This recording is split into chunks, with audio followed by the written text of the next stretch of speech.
berdoa berharap kepada Allah, mudah-mudahan setiap langkah Bunda datang ke tempat ini menggugurkan dosa yang pernah kita lakukan. Dan siapapun di antara kita yang boleh jadi pagi ini sedang punya kesulitan, sedang punya masalah, sedang punya perasaan diuji barangkali dalam hidupnya, semoga melalui hadirnya kita ke majelis ilmu ini menjadi wasilah ketenangan dalam hati kita. Ya. Dan insya Allah sepulang dari sini, yang punya masalah, punya kesulitan, Allah berikan jalan keluarnya. Amin ya rabbal alamin. Bunda, ada 3 kunci seseorang akan mendapatkan kebahagiaan dalam hidupnya. Ini menurut Ibnu Qayyim al-Jauziyah rahimahullah. Ada 3 kunci seseorang akan mendapatkan kebahagiaan dalam hidupnya. Jika di antara kita, Bunda, Teteh, sayang semua memiliki 3 kunci ini, insya Allah kita bisa mendapatkan kebahagiaan dalam hidup. Karena kalau dilihat dari wajahnya, ini wajah-wajah yang ingin bahagia semua. Betul apa enggak? Saya enggak berani kalau bilang kurang bahagia gitu ya. Saya bilangnya kita semua pasti ingin bahagia. Ahilman, apa di antara 3 kunci kebahagiaan itu? 1, seseorang itu akan bahagia ketika bersyukur saat diberi nikmat. Yang pertama apa? Bersyukur saat diberi nikmat. Yang kedua, bersabar saat ditimpa musibah.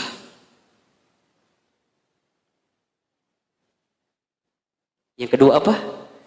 Bersabar saat ditimpa musibah. Dan yang ketiga, bertaubat saat dia pernah berbuat dosa dan kesalahan. Bertaubat saat pernah berbuat dosa dan kesalahan. Saya ulangi, 3 kunci kebahagiaan menurut Ibnu Qayyim al-Jauziyah rahimahullah. 1, bersyukur saat diberi nikmat. Bersabar saat diberi atau ditimpa musibah. Dan bertaubat saat berbuat dosa dan kesalahan.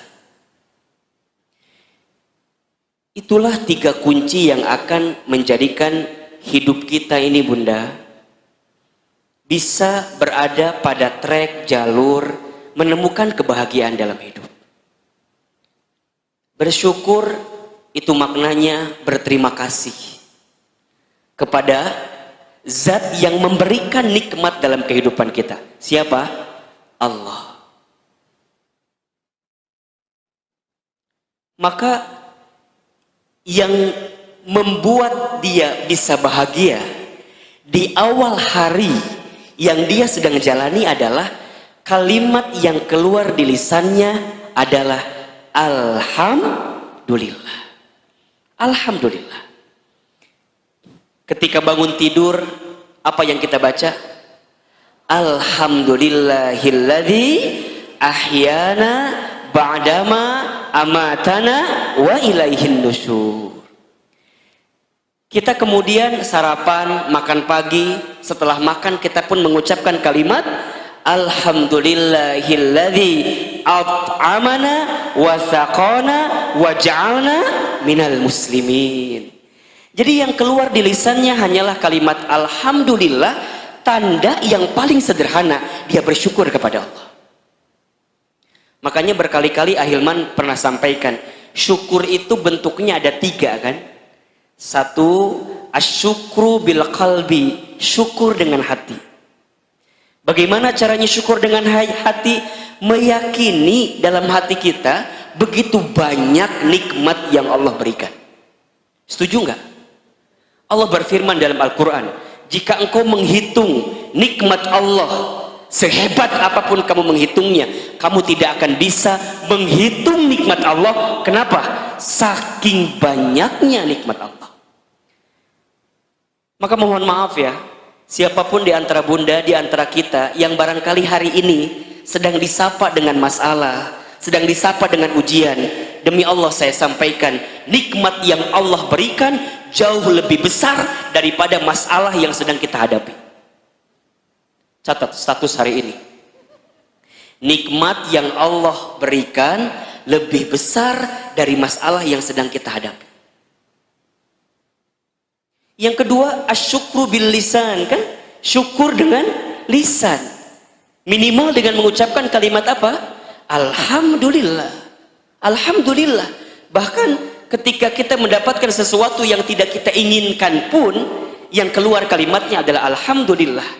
Ketika diberikan nikmat, alhamdulillahilladzi bi ni'matihi tatimmus shalihat. Ketika diberikan sesuatu yang barangkali mohon maaf tak sama dengan apa yang kita inginkan, kita pun keluar kalimatnya alhamdulillah ala kulli hal. Segala puji bagi Allah atas segala sesuatu yang terjadi. Sampai kemudian asyukru bil amal, syukur dengan amal perbuatan. Apa buktinya? Kita mendekat taat kepada Allah. Bunda hari ini ngaji, bentuk syukur. Bunda tadi sholat subuh, bentuk syukur. Bunda tadi sholat tahajud, bentuk syukur. Nanti bunda infak sedekah, bentuk syukur. Bunda baca Quran, bentuk syukur. Bunda ikut kelas tahsin, ikut kelas tahfidz bersama Daku Bogor, itu bentuk syukur. Jadi bentuk syukur kita kepada Allah dengan apa? Dengan menjadikan semua nikmat dari Allah sebagai jalan untuk mendekat kepada Allah. Itu syukur. Itu syukur. Makanya coba dicek dalam kehidupan bunda. Dari sekian banyak nikmat yang Allah berikan kepada kita, sudahkah sepenuhnya digunakan untuk jalan Allah atau bukan? Cek rumah bunda, cek mobil bunda, cek motor bunda, cek suami bunda, cek anak-anak bunda, cek pekerjaan bunda, cek bisnis kita. Kira-kira dengan semua nikmat yang besar itu sudah membuat kita makin dekat dengan Allah atau tidak? Kalau belum, evaluasi, mumpung ada waktu. Mumpung ada waktu. Khawatirnya kita hari ini sibuk dengan urusan dunia, tapi urusan dunia kitalah yang kemudian membuat kita pun juga lupa dari Allah. Jangan-jangan itu. Bunda punya usaha, jangan-jangan usaha bunda yang membuat bunda lupa dari Allah. Bunda punya pekerjaan, jangan-jangan pekerjaan kita yang membuat kita jauh dari Allah. Bunda punya keluarga, jangan-jangan keluarga kita pun juga adalah keluarga yang jauh dari Allah. Maka nanti kalau pulang ke rumah, sampaikan kepada suami, ayah, kita sudah puluhan tahun berumah tangga, kira-kira visi misi rumah tangga kita itu sudah sesuai dengan kemauan Allah atau bukan? Mohon maaf ya, berkali-kali saya sampaikan, rumah tangga itu bunda, atau pernikahan itu bunda, bukan hanya sekedar menyatukan dua hati yang saling mencintai, bukan.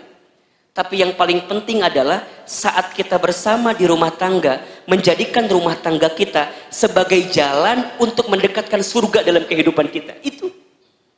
Itu yang paling penting. Makanya bunda perhatikan ya, di awal ayat tentang pernikahan yang biasa dibaca itu, surat Ar-Rum ayat 21, apa kalimat pertamanya? Wa min ayatihi, kan gitu ya. Dan di antara tanda-tanda kekuasaan Allah, makna lainnya adalah dan di antara tanda-tanda yang bisa mendekatkanmu dengan Allah. Maka yang disebut dengan rumah tangga sakinah, mawaddah, warahmah, rumah tangga yang baik itu rumah tangga yang saat etape proses perjalanannya membuat kita semakin dekat dengan Allah Subhanahu wa taala. Maka ini menjadi penting. Bunda lihat suami, ya. Lihat suami, lihat anak-anak, itu semuanya menjadikan kita makin dekat dengan Allah gitu. Mohon maaf, kalau seandainya suami bunda ternyata keadaannya tidak mampu, mohon maaf ya, menuntun bunda dalam kebaikan, tidak ada alasan, barangkali itulah pahala bagi bunda agar sabar mendampingi suami bunda. Mohon maaf ya, ada istilah rumahku surgaku, betul apa enggak? Rumahku surgaku itu jangan hanya dipahami sebagai keadaan rumah yang suaminya soleh, suaminya baik. Ya kalau gitu mah gampang, betul apa enggak? Bukan hanya itu, tapi rumah tangga, rumahku surgaku itu adalah keadaan yang bagaimanapun keadaannya mampu mendekatkan kita dengan Allah Subhanahu wa taala. Bunda punya suami soleh, alhamdulillah. Karena Allah memberikan kepada bunda pasangan yang soleh yang mampu menuntun bunda. Tapi mohon maaf, jika seandainya suami kita pun juga kurang soleh, boleh jadi Allah menyiapkan pahala sabar kepada bunda untuk mampu menemani suami bunda yang kurang soleh itu. Bunda bercerminlah kepada Asiyah, istrinya Fir'aun, ya. Asiyah begitu sabar, begitu kuat menjalani rumah tangga bersama dengan Fir'aun, yang saya yakin suami bunda nggak kayak Fir'aun gitu. Ya mendekati lah biasanya begitu ya. Nauzubillah kan ya. Kan mungkin enggak juga gitu loh.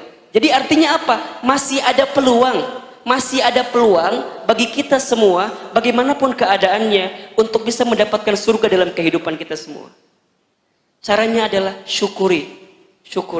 Syukur dengan hati, syukur dengan lisan, syukur dengan amal perbuatan. Makanya bunda yang dirahmati Allah ya, mohon maaf, kalau bunda sedang beramal, kita kan seringkali kalau beramal tuh suka hitung-hitungan ya. Dapat pahala apa ya, gitu kan ya? Dapat pahala apa ya? Bunda, di luar hitung-hitungan pahala yang seringkali bunda pikirkan, bunda boleh juga berpikir, boleh jadi amalan kita ini adalah amalan tanda syukur kita kepada Allah. Kalau bunda memahami saat bunda beramal adalah bentuk syukur bunda kepada Allah, maka bunda nggak akan mikirin kira-kira pahalanya gimana, ya nggak akan. Karena saat bunda beramal pun itu sudah menjadi kebaikan di hadapan Allah Subhanahu wa taala. Bentuk syukur kepada Allah. Bentuk syukur. Maka kalau sedang beramal bunda, kalau sedang beramal, jangan pernah hitung-hitungan. Jangan pernah hitung-hitungan. Bunda harus yakin, famay ya'mal mithqala dzarratin khairan yarah wa may ya'mal mithqala dzarratin syarran yarah. Barang siapa yang berbuat kebaikan walaupun sebesar biji zarrah, maka Allah akan balas kebaikan itu. Betul apa enggak? Dan barang siapa yang berbuat keburukan sebesar biji zarrah, disembunyikan, ditutupi, mungkin banyak orang yang tidak tahu, mohon maaf, Allah tahu atau tidak? Allah tahu, dan Allah pasti membalas keburukan yang pernah kita lakukan. Bunda, saat beramal soleh, lakukan saja. Begitupun saat bunda beramal baik untuk orang lain. Saat bunda berbuat baik untuk orang lain, jangan pernah berpikir hitung-hitungan ya. Kira-kira aku akan dapat balasan apa. Kalau gitu jadi capek hidup kita. Udah bunda, kalau berbuat baik jalan aja, niatin karena Allah, lakukan sesuai dengan aturan Allah, maka pasti akan menjadi kebaikan. Kita nggak pernah tahu bunda, mohon maaf ya. Boleh jadi saat bunda tertidur lelap, di luar sana banyak doa-doa kebaikan karena hasil amal kebaikan kita kepada orang lain. Mungkin ada doa orang miskin yang pernah kita kasih makan. Mungkin ada doa orang-orang yang sulit kemudian kita bantu urusannya. Mungkin ada doa orang yang sedang bertengkar, kita hadir mendamaikan pertengkarannya, itu ada kebaikan doa di situ. Mungkin ada kebaikan bunda ngajarin orang lain, bunda ngasih tahu sama orang lain, dan ada orang yang mendoakan itu kepada kita. Barangkali kebaikan yang kita dapatkan bukan semata-mata hasil ikhtiar kita semata, tapi karena ada doa-doa kebaikan dari orang lain yang mendoakan kita. Maka saat kita berbuat baik, jangan hitung-hitungan, karena setiap kebaikan pasti balasannya adalah kebaikan. Hal jazaul ihsan illal ihsan. Tidak ada kebaikan yang kita lakukan kecuali balasannya adalah kebaikan. Tapi Ahilman, kadang aku sudah berbuat baik ya, tapi balasannya tuh kok kayak nggak sesuai gitu loh dengan apa yang aku lakukan. Pernah nggak kayak gitu? Ada nggak yang pernah ngerasain kayak gitu? Kita sudah berbuat baik tapi balasannya kayak nggak sesuai. Ada nggak? Ada yang ngerasa begitu? Baik, kalau ada yang ngerasa begitu, mulai hari ini bersihkan perasaan itu. Bersihkan perasaan itu. Boleh jadi balasan yang kita dapatkan tidak langsung kontan dengan balasan yang sama dari orang lain. Kalau tidak dibalas di dunia, percayalah, kita masih punya kehidupan selanjutnya. Apa itu? Akhirat. Bunda, tidak semua yang kita lakukan itu balasannya harus dibalas di dunia. Tidak.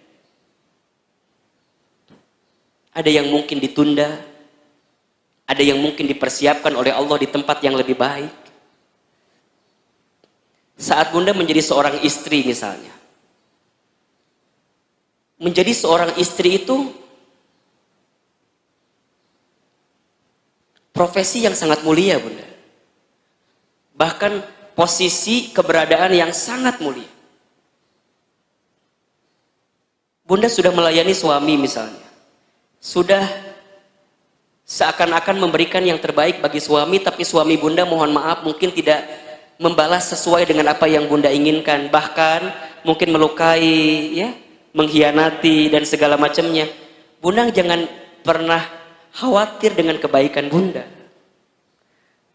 Karena boleh jadi Allah siapkan pahala-pahala terbaik untuk Bunda.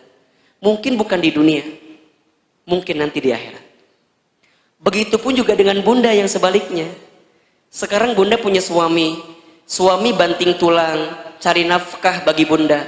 Tapi Bunda tidak pandai berterima kasih kepada suami, tidak pandai menerima pemberian suami. Mohon maaf, barangkali suami kita sabar gitu ya, barangkali suami kita tuh tahan dengan kita, tapi boleh jadi balasannya kepada kita bukan di dunia, mungkin nanti di sana. Makanya kalau sedang hidup di dunia, berusahalah untuk sibuk dengan tanaman-tanaman kebaikan, karena setiap tanaman kebaikan itu pasti panennya apa? Kebaikan. Tanam aja kebaikan, karena pasti panennya adalah kebaikan. Ustadz, kadang-kadang kalau kita lagi berbuat baik itu suka ada semangatnya, kadang-kadang ada apa? Ada malasnya, kan gitu ya. Bunda, di antara nasihat yang paling jelek dan bisa nguatin kita untuk istiqomah dalam kebaikan adalah zikrul maut, banyak ingat-ingat tentang kematian. Itu aja. Kalau Bunda lagi futur, kalau Bunda lagi down, kalau Bunda lagi merasa lemah, tak berdaya, dan lagi ngerasa males gitu untuk ngerjain sesuatu yang baik-baik, Bunda ingat yang namanya kematian. Hidup di dunia ini nggak lama, sebentar. Dan dunia ini memang tempat capek, Bunda. Tempat capek. Kapan istirahatnya Ahilman? Istirahatnya nanti di surga. Dunia ini memang tempat capek, Bunda. Tempat ujian. Tempat kita harus berlelah-lelah, bercapek-capek, nggak apa-apa. Bercapek-capek, berlelah-lelah untuk kebaikan di hadapan Allah, maka kita akan mendapatkan balasan kebaikan nanti dalam kehidupan yang sebenarnya. Di mana? Di akhirat, di surga. Itu impian kita semua. Teruslah sibuk dalam kebaikan. Walaupun kata orang, Bun, kok nggak ada capeknya ya? Kok nggak ada capeknya ya? Ngaji lagi. Iya, memang dunia tempat capek. Sampai kemudian Allah memberhentikan kehidupan dunia kita. Saatnya engkau kembali. Ya ayatuhan nafsul mutmainnah, irji'i ila rabbiki radiyatan mardiyah, fadkhuli fi ibadi wadkhuli jannati. Wahai hambaku yang berjiwa tenang, masuklah, kembalilah kata Allah. Kemana? Ke surga. Ini tempat yang kau idam-idamkan selama ini kan. Engkau baca Quran, engkau infak sedekah, engkau sholat tahajud, engkau ta'lim, engkau menggunakan hijab terbaik, jilbab terbaik, engkau melayani suami, engkau infak sedekah. Capek, iya.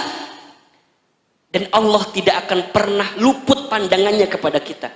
Pasti Allah membalas semua kebaikan-kebaikan itu. Maka indahnya hidup dunia ini, selain dikasih nikmat, dikasih juga apa? Musibah. Dikasih juga apa? Cobaan. Betul apa enggak? Makanya yang kedua, ciri dan kunci tanda orang akan mendapatkan kebahagiaan adalah bersabar saat ditimpa musibah.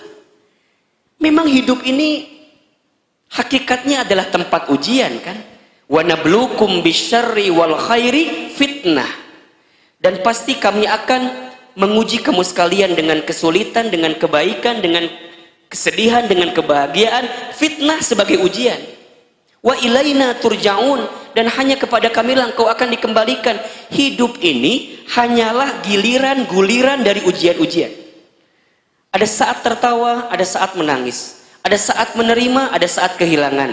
Ada saat sehat, ada saat sakit.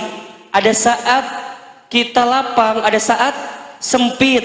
Ada saat kita kaya, ada saat kita miskin atau cukup. Ada saat kita mendapatkan, ada saat kita melepaskan. Begitulah kehidupan dunia ini.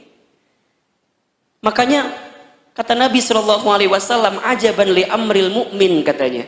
Sungguh menakjubkan keadaan orang beriman itu. Kenapa? Inna amrohu kullahu lahu khair.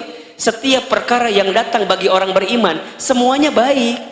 Semuanya baik. Dan itu hanya bisa didapatkan oleh orang yang beriman saja. Ahilman, bagaimana keadaan orang beriman itu? In asobathu sarra syakar. Ketika dia mendapatkan kebahagiaan, maka dia bersyukur. Fakana khairullah, karena itu baik baginya.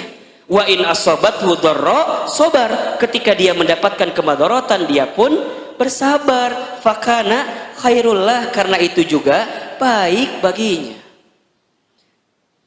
Jadi artinya ujian-ujian dalam hidup ini adalah seni dalam hidup.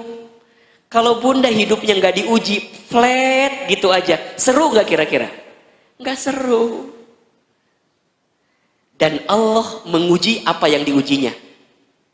Alladzi khalaqal mauta wal hayata liyabluwakum ayyukum ahsanu amala wa huwal azizul ghafur.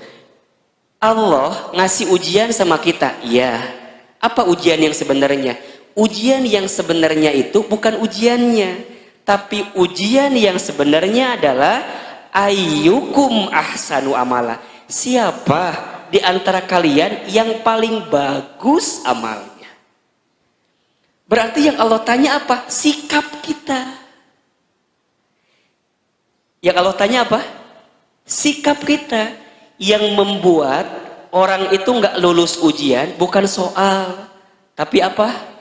Jawaban. Betul nggak? Yang membuat orang itu nggak lulus ujian apa? Bukan soal, tapi jawaban. Kalau sekarang bunda ada yang sedang diuji dengan apapun itu ujiannya. Ini kan kalau dilihat dari wajahnya hampir punya kemiripan semua ya. Wajah-wajah pakai masker semua kan ini mah ya. Ini kan dari wajahnya hampir mirip semua, wajah-wajah banyak masalah kelihatannya. Jangan tersinggung, dan memang kenyataan. Betul apa enggak? Ada yang tersinggung enggak? Ya, Ustadz juga yang begini-gini jangan salah bunda. Dibanding bunda mah banyak-banyakan bunda masalahnya.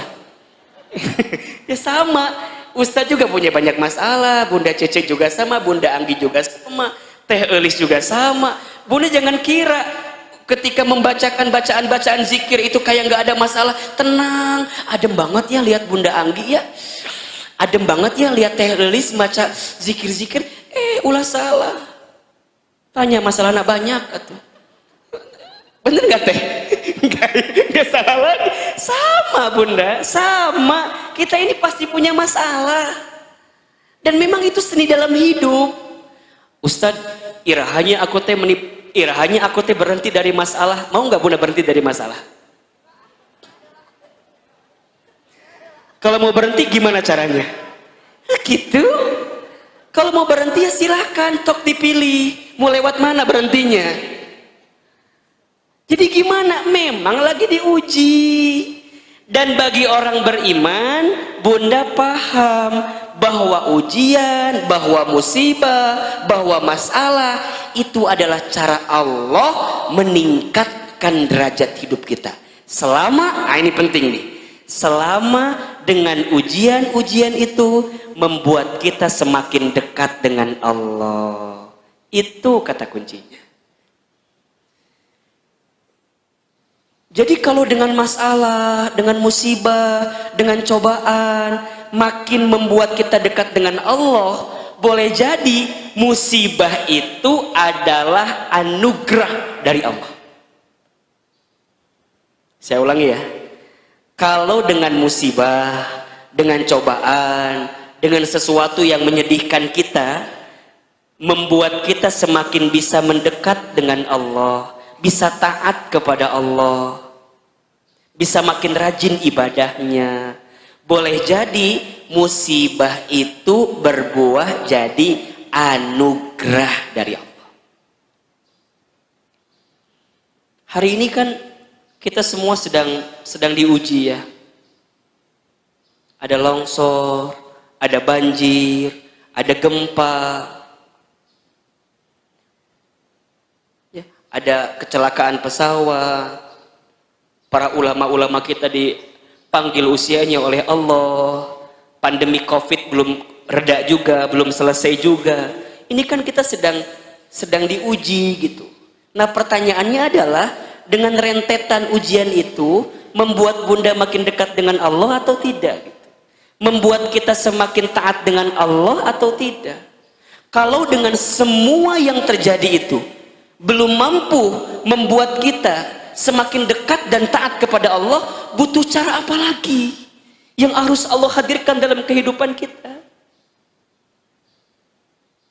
Makanya sekarang sudah mulai saatnya Bunda, rumah-rumah Bunda menjadi rumah tempat Bunda menghamparkan sejadah, Bunda munajat sama Allah, minta ampun sama Allah gitu. Kamar Bunda gelarkan sajadahnya, bangun di sepertiga malam, merintih di hadapan Allah, minta ampun sama Allah, banyak berdoa sama Allah. Ini kesempatan terbaik Bunda. Dan mohon maaf sebaliknya, jika ada yang seolah-olah diberikan nikmat, seolah-olah hidupnya bahagia, tapi dengan nikmat dan bahagia itu tidak semakin membuat dia dekat dengan Allah, jangan-jangan itu bukan nikmat, tapi itu adalah musibah yang sebenarnya. Ada orang yang dinaikkan pangkatnya, dinaikkan derajatnya, dinaikkan posisinya, dibanyakin hartanya, luar biasa, punya semuanya, tapi nggak membuat dia dekat dengan Allah. Boleh jadi itulah musibah yang sebenarnya, istidraj namanya. Jadi, oh ya, kan sabar itu menahan diri gitu ya, untuk melakukan sesuatu yang dibenci oleh Allah. Makanya dia nggak mau tuh. Ini sesuatu yang dibenci oleh Allah, dia tinggalkan. Makanya sabar nanti ada 3 kan? Ada sabar dalam ketaatan kepada Allah. Yang kedua ada sabar dalam meninggalkan maksiat. Dan yang ketiga sabar ketika ditimpa musibah. Dan itu tingkatan Bunda ternyata rumusnya. Seseorang tidak akan bisa sabar menghadapi musibah kalau dia nggak sabar meninggalkan maksiat. Seseorang tidak akan sabar meninggalkan maksiat kalau dia tidak sabar dalam ketaatan kepada Allah. Maka wajar jika ada keterangan yang menyebutkan musibah yang terjadi itu diakibatkan karena banyaknya dosa, maksiat yang dilakukan oleh manusia. Kan begitu? Dhuharul fasada fil barri wal bahri bima kasabat aydin nas. Kan begitu? Telah nampaklah kerusakan di langit, di daratan, di lautan. Karena apa? Karena ulah tangan manusia. Dan memang begitu kan? Dalam ayat lain Allah sampaikan, wa ma asabakum min musibatin fabima kasabat aydikum. Dan apapun musibah yang menimpa kamu sekalian, itu disebabkan oleh tangan ulah kamu sekalian. Tapi ujungnya lihat ayat ini, wa ya'fu an katsir, dan Allah memaafkan banyak terhadap keadaan kamu sekalian. Ketika kapan? Ketika ditimpa musibah, kita banyak bertobat, kita banyak bermuhasabah, semakin dekat dengan Allah, makin taat kepada Allah, maka di saat itu Allah mengangkat derajat kehidupan kita. Sabar. Sabar. Jadi gimana Ustadz? Sabar. Punya suami soleh, kudu sabar nggak? Hah? Saya tanya, punya suami soleh kudu sabar apa enggak? Kudu sabar. Sabar gimana Ustadz? Sabar menemani kesolehannya. Misalnya ada suami bunda yang rajin puasa sunnah. Udah puasa Daud we. Hari ini puasa, besok enggak, terus puasa lagi. Dan suami bunda mah kalau puasa teh sahurna kudu make sambel. Jadi kumaha ahilman? Berarti tiap Janari kudu bangun ngarenos sambel. Sekarang pertanyaannya, kudu sabar ente kira-kira? Ngarenos sambel tiap Janari kudu sambel gak? Sabar. Sabar atuh. Dan memang kondisinya begitu. Suami kita ya, mohon maaf kan biasanya kalau yang soleh itu menjaga benar gitu ya. Cara mencari nafkah, cara mencari penghasilan, dia menjaga banget mana yang halal, ya, mana yang baik. Banyak tapi haram dia tinggalkan. Pertanyaannya, bunda berani sabar nggak dengan keadaan itu? Sabar. Sok punya suami yang ganteng, kudu sabar nggak? Kudu sabar. Bunda punya suami kayak Ustadz Hilman, bukan berarti saya ganteng, bukan ya. Ini mah contoh ya. Jangan dikaitkan dengan kalimat sebelumnya, jangan ya. Bunda misal punya suami soleh, kerma soleh, pinter, ganteng, benghar. Itu mah kan aku banget ya gitu. Ya kan itu mah insya Allahnya, insya Allah suami bunda banget gitu kan. Yang suaminya gitu, yang enggak manggawe gitu kan. So kudu sabar nggak bunda? Kudu sabar bunda. Makanya saya bilang ke istri saya, bunda sayang, kudu sabar punya suami kayak ayah teh. Emang kumaha gitu? Sabar we pokoknya mah. Sabar. Sama suami punya istri kayak bunda, kudu sabar nggak? Sabarna merenan sabar kuadrat merenan. Kalau punya kayak istri gini, banyak maunya, banyak mintanya, banyak ngomongnya, banyak hutang. Ya Allah. Jadi kudu sabar. Ya memang itu kondisinya bunda. Dan seni. Dan tidak ada nikmat kesabaran pada akhirnya balasannya adalah kebahagiaan yang paling hakiki. Apa itu? Surga. Surga. Makanya kalau ada yang nanya, Ahilman, sabar teh ada batasnya apa enggak ya? Kalau saya jawabannya enggak ada. Yang sering membatasi siapa? Kita. Kita sendiri.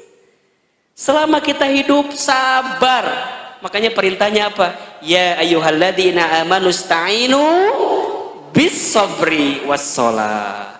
Wahai orang-orang beriman, minta tolonglah kepada Allah dengan apa? Sabar dan sholat. Bahkan bunda, nanti di pintu surga akan ada panggilan khusus bagi orang yang sabar. Itu ada di surat Ar-Ra'd kalau tidak salah, ayat 24 kalau tidak salah. Ada panggilannya, salamun alaikum bima sabartum.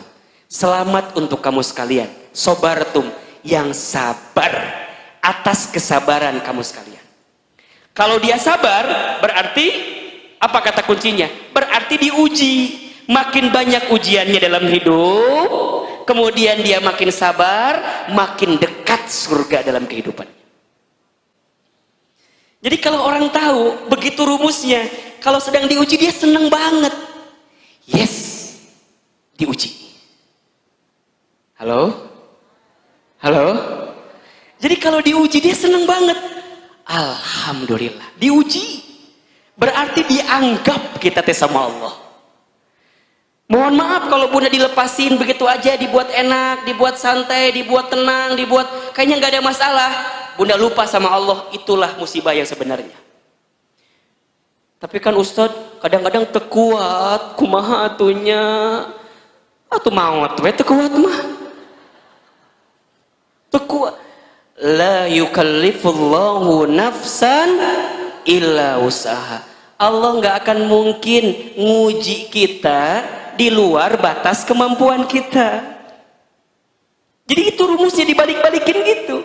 Jadi kalau bunda lagi ngomong sama suami, kan mohon maaf ya, mungkin kondisi lagi sulit, kadang-kadang curhat, ayah, ini kia-kia teh ngirup teh ayahnya, ayahnya mah meni susah teh, cek suami teh, oh nyahmanya, ini mah meni asa kia hirup tehnya, yuk kita pergi ke mana, ke Kali Cikeas, naon orang pali dua ayahnya, jadi putus asa, weh kita teh hirup teh, karena kita nggak tahu rumusnya. Tapi kalau kita makin yakin rumusnya, makin ngerti rumusnya, bilang ketika si ayah ngeluh, mah, ayah teh sekarang gajinya nggak full kayak dulu, biasa 5 juta, ayah nama 500. Kumaha, ayah kumaha. Kita tuh ada sok ya kan ya. Awalnya ada bijak gitunya, ada bijak. Pasti bilang 500, kela-kela ayah ulang ini ngomong naon dia teh kumaha. Biasanya 5 juta, akhirnya 500. Lamun bunda yang gak yakin, kira-kira apa jawabannya? Ayah, kamu mikir gak? Kan kita tuh punya cicilan panci 300. Cicilan lomari, nucan kabayar kamari kan ayah 400. Can beas, can budak orang kan SPP tiap bulan mayar. 500 mahi kana naon atuh? Kira-kira begitu jawabannya. Kalau yang nggak ada iman, kalau nggak yakin sama Allah, betul apa enggak? Suami digituin, kira-kira apa jawabannya?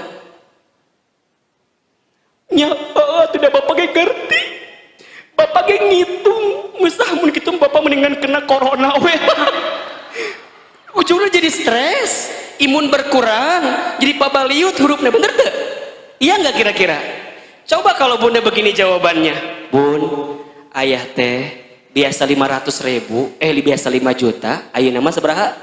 500. Bunda gini jawabannya, Masya Allah ayah, peluk suami bunda teh, set,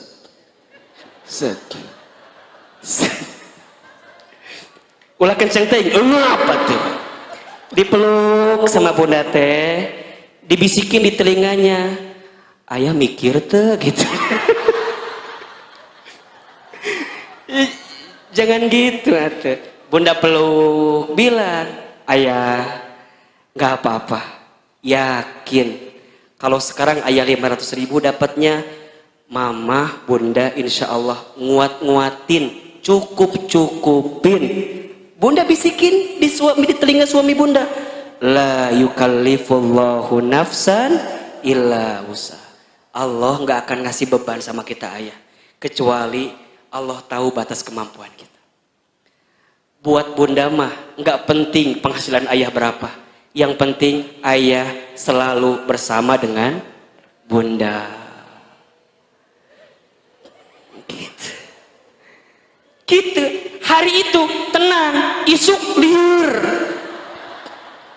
Minimal hari itu tenang dulu gitu kan, besok mah belum tentu ayah orang dia, bener tuh.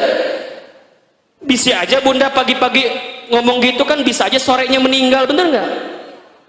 Ayah, kalau dilihat dari wajah ayah mada, ayah teh nggak akan lama lagi kelihatannya. Udah pasrah. Sok we mama nyerahkeun ka Allah. Bade dicanak bapak ayeuna mangga. Bade enjing lebih cepat lebih baik.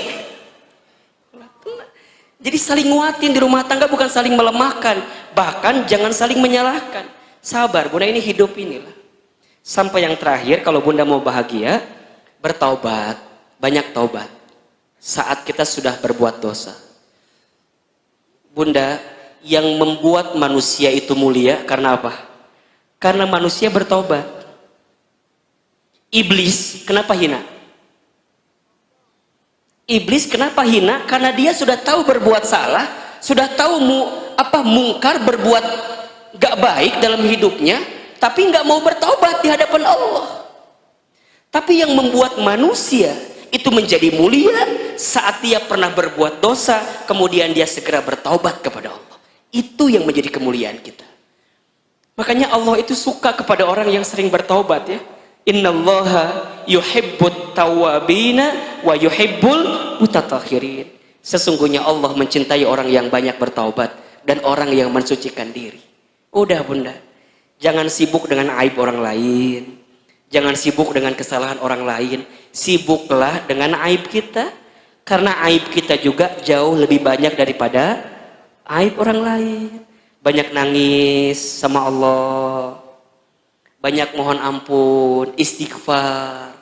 Dikit-dikit istighfar. Astagfirullah. Kalau bunda dapat kesulitan nih, kalimat pertamanya ya tentu innalillah, kemudian alhamdulillah, boleh jadi juga astagfirullah. Ya Allah, banyak dosa ya Allah. Makanya kalau ada orang yang ngajak ngegosip, ngajak ngegibah, dia nggak mau. Ece Ida. Nges poho ka Ida teh, diingetkeun deui Ida. Jadi ka dieu nyambung deui Ida teh. Misalnya ada yang ngajak ngobrol, Ida ka dieu. Naon apal tuh? Cetuti.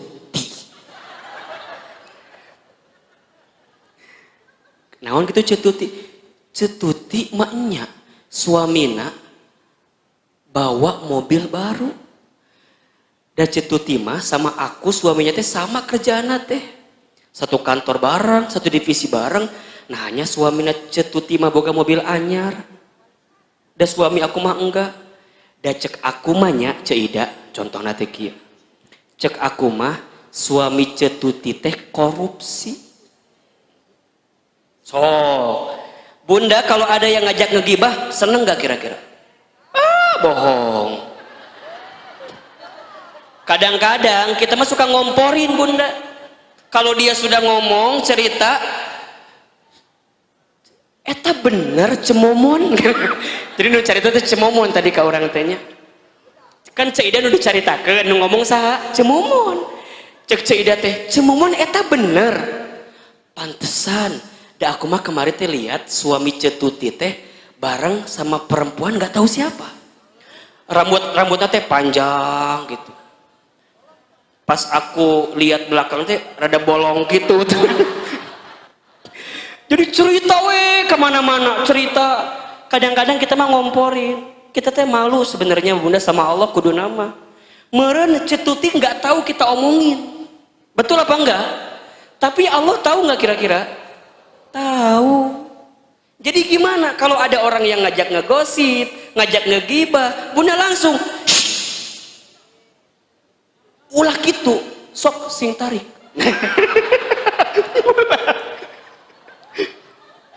Ulah gitu.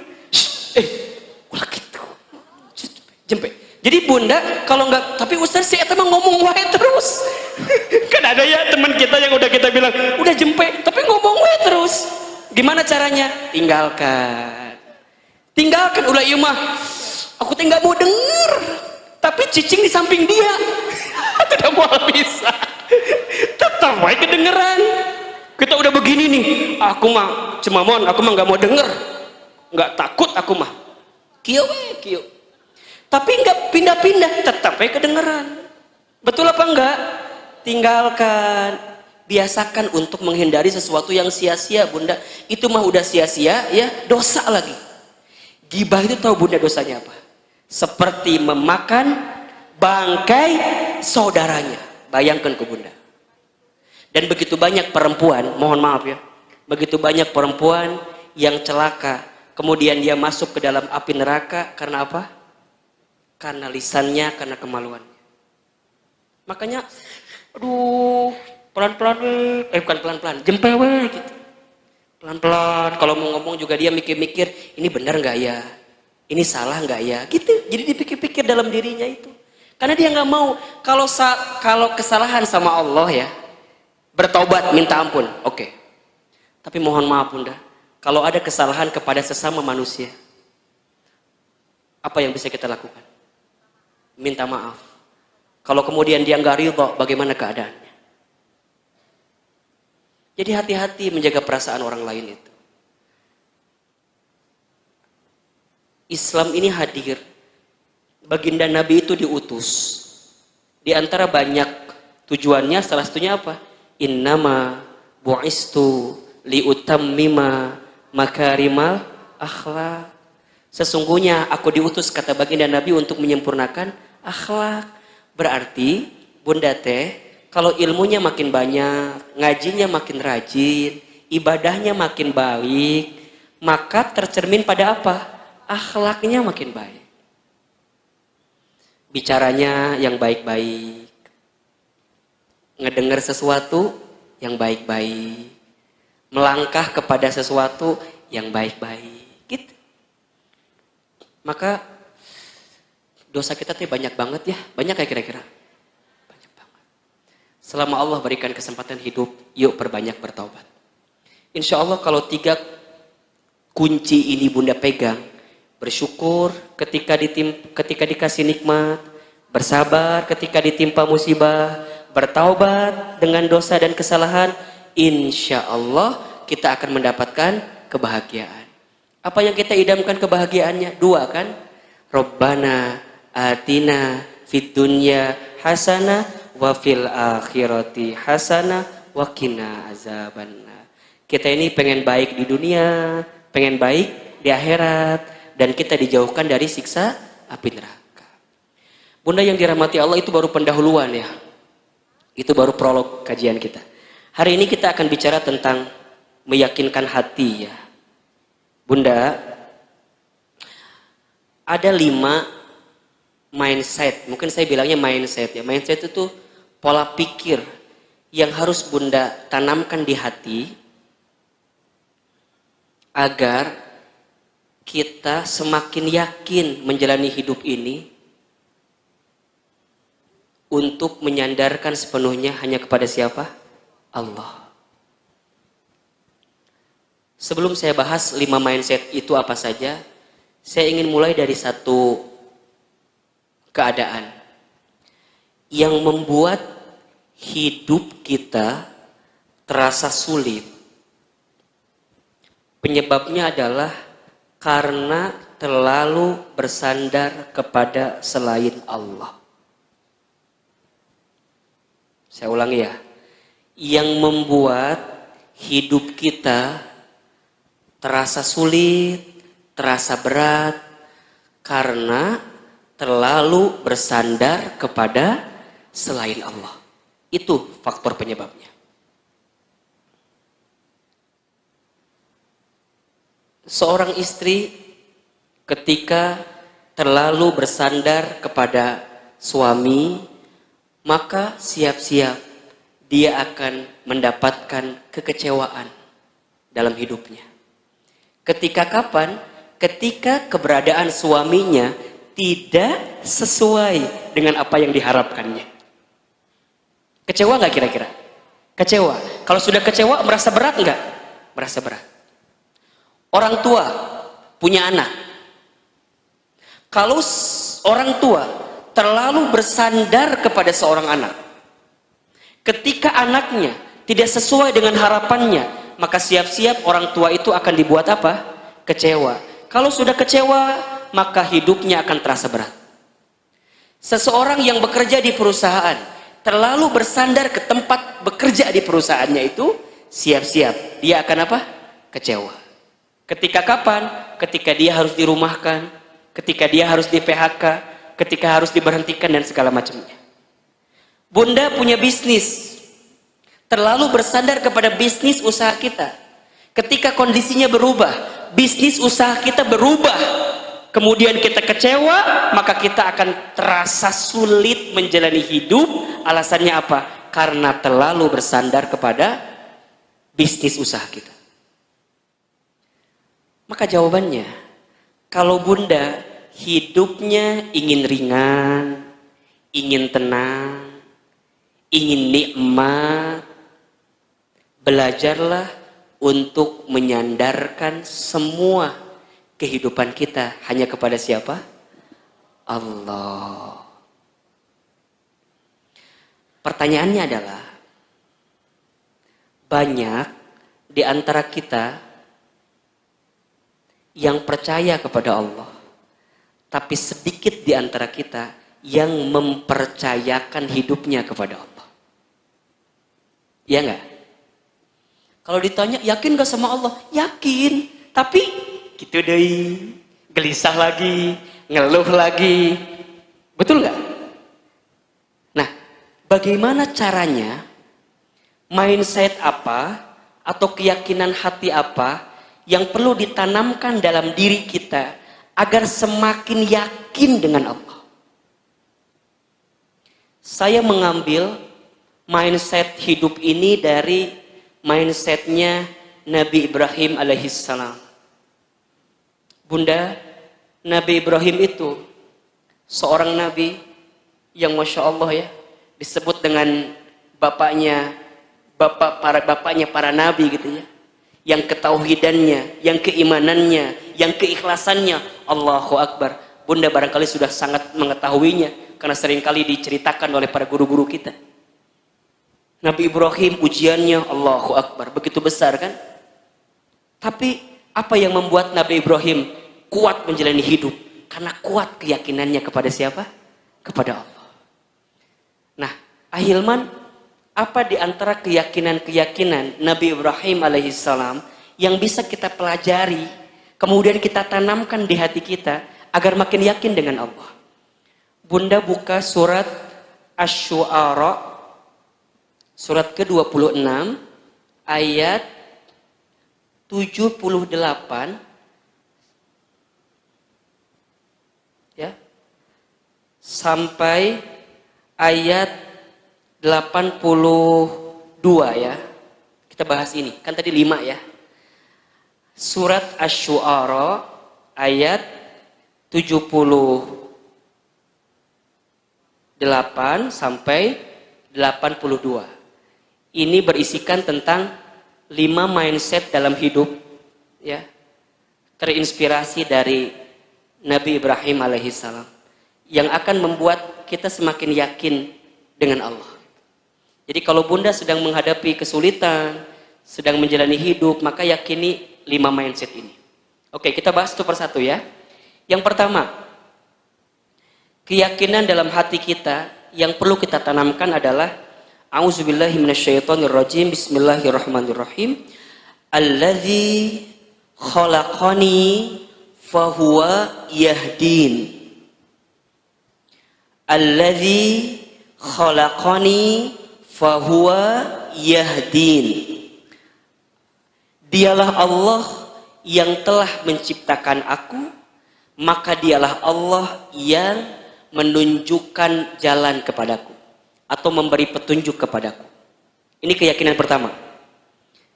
Dialah Allah yang menciptakan aku, dan dialah Allah yang memberikan petunjuk kepadaku. Bunda, yang menciptakan kita siapa? Yang menciptakan kita siapa? Allah. Kalau Allah yang menciptakan kita, berarti yang mengatur urusan hidup kita siapa? Allah. Nah, sekarang pertanyaannya, Bunda dalam hidup ngikutin aturannya siapa? Kalau Bunda hidupnya ngikutin aturan kita, aturan saya, aturan yang jadi maunya kita, bukan aturan Allah, maka siap-siap kita akan dibuat sulit dalam hidup. Kita paham, kita yakin Allah yang menciptakanku, berarti Allah yang mengatur urusan hidupku. Berarti kalau kita ingin hidupnya benar, ingin hidupnya baik, ikuti aturan yang mengatur hidup kita, yaitu Allah. Allah menciptakan aku, gak mungkin Allah menelantarkanku, gak mungkin Allah meninggalkanku, gak mungkin Allah menyesatkanku, gak mungkin Allah menjauhiku. Selama aku ngikutin maunya Allah, pasti Allah nunjukin jalan terbaik untuk aku. Ketemu rumusnya gak? Kalau Bunda yakin yang menciptakan kita adalah Allah, maka Bunda pun juga harus yakin yang ngatur urusan hidup kita siapa? Allah. Kalau Bunda yakin yang ngatur urusan hidup kita adalah Allah, maka bunda akan serahkan sepenuhnya kepada siapa? Allah. Bunda, coba tengok bagaimana kisahnya Nabi Ibrahim alaihissalam. Ketika Nabi Ibrahim alaihissalam menikah dengan Hajar, kemudian punya seorang anak bernama Ismail, oleh Allah diperintahkan untuk dibawa ke sebuah tempat ya, biwadin ghairi di jara'in, tempatnya tempat yang tandus, bahkan tidak ada tumbuhan yang tumbuh di sana, tidak ada hewan yang tinggal di sana, tidak ada manusia yang berkeliaran hidup di sana, tidak, dibawa ke tempat yang begitu jauh. Sampai kemudian udah sampai di lokasi itu, Nabi Ibrahim diperintahkan oleh Allah untuk meninggalkan Hajar bersama Ismail. Kebayang nggak keadaannya? Dari satu tempat dibawa ke tempat yang begitu rumit luar biasa. Dibawa. Udah sampai di lokasi disuruh apa? Meninggalkan. Hajar solehannya luar biasa. Ketika Ibrahim hendak meninggalkan Hajar, kemudian Hajar bertanya, "Wahai suamiku, hendak kemana engkau? Bukankah engkau baru aja mengantarkan aku bersama anakku di tempat ini? Ini tempat tandus luar biasa. Ini nggak ada tumbuhan, ini nggak ada hewan, nggak ada manusia yang tinggal. Kemudian engkau pergi meninggalkanku." Apa jawaban Ibrahim? "Hadza min amrillah." Ini perintah Allah. Apa jawaban Hajar? "Jika ini perintah Allah, sami'na wa ata'na." Aku dengar, aku taat, silakan engkau pergi. Tapi ada satu permintaan. Ketika engkau pergi, jangan menolehkan wajahmu kepadaku. Karena aku tidak ingin melihat wajahmu menangis, sehingga membuat aku sedih ditinggal oleh dirimu. Allahu Akbar, Ibrahim pergi bunda. Kemudian Hajar bersama Ismail di situ. Singkat cerita perbekalan habis kan. Kemudian Ismail menangis karena kehausan. Ketika Hajar ingin memberikan air susunya, tapi apa yang terjadi? Air susunya ternyata tidak keluar kan? Maka Hajar kemudian mencarilah air. Dari mana? Disebutlah dari Bukit Sofa. Kemudian dia berjalan. Kemudian lihat seakan-akan ada air di situ. Maka berangkatlah ke Marwa, disebutkan begitu. Ternyata sampai di Marwa itu bukan air yang tadi, ternyata Fata Morgana gitu. Seakan-akan air padahal bukan. Tapi Hajar nggak sampai di situ, balik lagi ke Sofa, balik lagi ke Marwa, balik lagi ke Sofa. Berapa kali disebutkan? 7 kali bolak-balik di situ, tidak menemukan air. Kan begitu? Sampai kemudian air ditemukan di dekat kakinya daripada Ismail putranya. Pertanyaan saya adalah, kenapa Ibrahim begitu luar biasa untuk melakukan keadaan seperti itu? Meninggalkan istrinya, meninggalkan putranya, meninggalkan keadaannya. Karena ini tahu perintah Allah, mengikuti maunya Allah. Karena Ibrahim alaihissalam yakin Allah yang menciptakanku, maka Allah juga yang memberikan petunjuk kepadaku. Tidak mungkin sesuatu yang ditunjukkan oleh Allah menyesatkan dalam hidupku. Maka mindset pertama yang harus bunda yakinkan di hati, alladzi khalaqani fahuwa yahdin. Allah yang menciptakanku, maka Allah lah yang memberikan petunjuk kepadaku. Jelas gak kira-kira? Kalau Allah yang nyiptain kita, Allah yang ngatur hidup kita, maka tugas kita adalah ikutin aturan Allah. Ikutin apa? Aturan Allah. Gampangnya beginilah, mungkin analogi sederhananya, bunda main bola, yang jadi penengah apa? Wasit. Yang jadi penengah wasit nih, yang mengatur pertandingan wasit. Kalau masing-masing yang main bola itu, mohon maaf bunda, punya aturan masing-masing, kacau nggak kira-kira? Kacau. Contoh misalnya, yang tim A menyebutkan asal gol pakai tangan juga nggak masalah. Tapi yang B ngikutin aturan yang biasa, harus pakai kaki dan nggak boleh pakai tangan, handsball itu namanya. Dua-duanya nggak sepakat, beda aturannya, berantem nggak kira-kira? Berantem. Saya tanya, 10-0, yang menang yang mana? Kita akan bilang yang 10 yang menang, belum tentu. Karena barangkali yang tim selanjutnya, dia nggak menyebut menang karena yang tim A tadi, yang tim B bilang nggak menang, kalah. Karena tim A masukinnya pakai tangan semua. Diambil bolanya dimasukin semua pakai tangan. 10-0, iya. Skornya 10, tapi cara ngegolinnya beda dengan apa yang diinginkan, sesuai dengan aturan. Beda nggak kira-kira? Beda. Gak sah. Sama kayak kita hidup. Kalau kita hidup nggak ngikutin aturan Allah, maka sehebat apapun kita, pasti kita nggak akan dibuat bahagia menjalani kehidupan. Maka yang pertama, kalau bunda sedang menjalani hidup, alladzi khalaqani fahuwa yahdin. Dialah Allah yang menciptakanku, begitupun juga Allah yang menunjukkan jalan kepadaku. Yang kedua, mindsetnya adalah walladzi huwa yut'imuni wa yasqin. Dialah Allah yang memberi makan dan minum kepadaku. Nih kata Nabi Ibrahim alaihissalam. Dialah Allah yang memberi makan dan memberi minum kepadaku. Maknanya apa? Ini lebih kepada pola pikir kita tentang rezeki dalam kehidupan kita. Bunda, rezeki itu sudah dijamin oleh Allah. Selama kita hidup dan kita bergerak dalam hidup itu, maka Allah sudah menjamin rezeki kita. Begitu banyak di antara kita yang seringkali gelisah dengan rezeki. Betul apa enggak? Padahal perhatikan ayat ini. Walladzi huwa yut'imuni wa yasqin. Dialah Allah yang memberikan makan kepadaku dan dialah Allah yang memberikan minum kepadaku. Bunda, jangan pernah khawatir tentang rezeki. Karena rezeki sudah tertakar, tak mungkin tertukar. Yang perlu kita khawatirkan adalah rezeki kita ini berkah atau tidak. Itu yang penting. Saya ulangi ya. Jangan pernah khawatir tentang rezeki. Jumlahnya, banyaknya, kadarnya, takarannya sudah yang ngatur. Siapa? Allah. Tugas kita apa? Ikhtiar yang terbaik. Termasuk ikhtiar terbaik itu hanya fokus dengan yang berkah, yang halal, yang baik. Rezeki dalam kehidupan.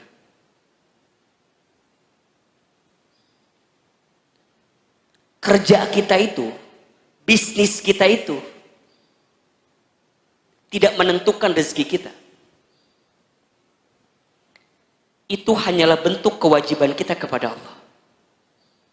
Bunda bisnis, bunda bekerja, itu hanyalah kewajiban kita ikhtiar. Tapi hasil yang menentukan siapa? Allah. Dan Allah selalu tahu mana yang terbaik rezekinya untuk kita. Makanya kata Sayyidina Umar bin Khattab radhiyallahu anhu kan pernah mengatakan bahwa aku tidak pernah risau, aku tidak pernah gelisah dengan hidup, karena aku percaya, aku yakin sesuatu yang sudah tercatat untukku tidak akan pernah meninggalkanku. Dan semua sudah ada kadar takarannya rezeki masing-masing, dan kita percaya bahwa Allah pasti memberikan rezeki kepada kita. Wa ma min dabbatin fil ardi illa 'alallahi rizquha. Dan tidak ada makhluk yang bergerak di muka bumi kecuali Allah jamin rezekinya. Kalau bunda nggak yakin ini di hati, gelisah pasti. Tugas kita, ayah, ya, para suami, para bapak, pasangan kita, ayah, kita ikhtiar aja yang maksimal. Allah yang menjamin rezekinya. Makanya saat bunda keluar rumah, apa kalimat yang bunda sering kali baca doanya? Bismillahi tawakkaltu 'alallah la haula wala quwata illa billah. Dengan menyebut nama Allah. Tawakkal 'alallah, tawakkaltu 'alallah. Aku menyerahkan kepadamu ya Allah. Gitu. Maka mindset kedua yang perlu bunda yakinkan di hati adalah dialah Allah yang menjamin urusan rezeki kita. Yang ketiga, wa idza maridtu fahuwa yashfin. Dan apabila aku sakit, dialah Allah yang menyembuhkan aku. Masya Allah. Jadi yang pertama tadi urusan apa? Urusan hidup ya. Urusan hidup kita, skenario hidup kita. Yang nyiptain kita siapa? Allah. Berarti yang ngatur hidup kita siapa? Allah. Berarti kalau kita mau hidupnya baik, mau hidupnya benar, ikutin aturan siapa? Allah. Yang kedua urusan apa? Rezeki. Ya, urusan rezeki. Yang ketiga, wa idza maridtu fahuwa yashfin. Dan apabila aku sakit, dialah Allah yang menyembuhkan aku. Ini berarti tentang sesuatu yang menyakitkan dalam hidup kita. Tubuh ada sakitnya, fisik. Tapi selain fisik, ada nggak yang suka bikin sakit? Ada. Sakit hati, ya nggak? Terluka, terhianati, betul kan? Ada yang mitnah kita, ada yang ngehina kita, ada yang ngomongin kita, ada yang nyakitin kita. Sakit nggak kira-kira bunda? Sakit. Apa kata Nabi Ibrahim?